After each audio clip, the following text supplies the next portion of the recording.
UP के धर्मांतरण के मास्टरमाइंड छांगुर बाबा उर्फ जलालुद्दीन के ठिकानों पर ईडी की रेड हुई है। गुरुवार सुबह 5 बजे बलरामपुर के 12 ठिकानों और मुंबई के 2 ठिकानों पर छापेमारी चल रही है।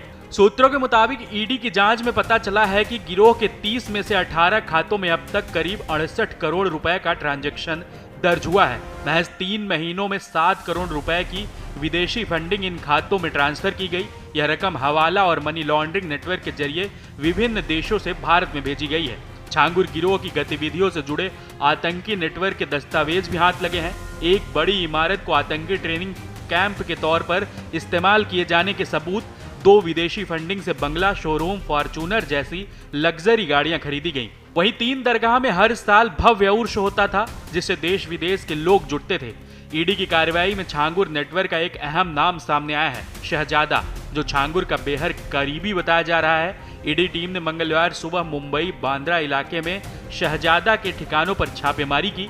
शुरुआती जांच में सामने आया कि शहजादा के खाते में 2 करोड़ रुपए की संदिग्ध रकम ट्रांसफर की गई थी। यह रकम बलरामपुर निवासी नवीन के जरिए पहुंची थी। ईडी को शक है कि यह पूरा लेन देन धर्मांतरण नेटवर्क से जुड़ी हवाला फंडिंग का हिस्सा है।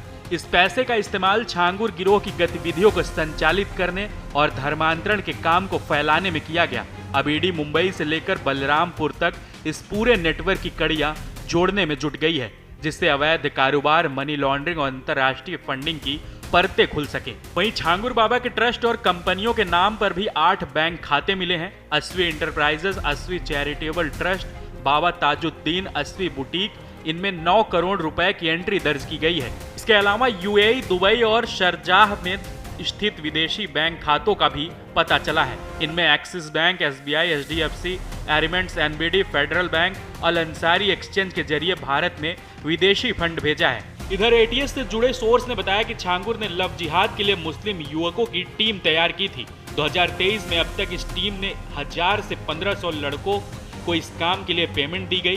भारत में छांगुर का नेटवर्क यूपी के अलावा महाराष्ट्र, बिहार, बंगाल, कर्नाटक और तमिलनाडु तक फैला हुआ है। गैंग का सबसे ज्यादा फोकस नेपाल सीमा से सटे 7 जिलों पीलीभीत, लखीमपुर, श्रावस्ती, बहराइच, बलरामपुर, सिद्धार्थनगर और महाराजगंज पर है। जांच में पता चला कि छांगुर ने धर्मांतरण के लिए अपने कोडवर्ड भी बनाए थे।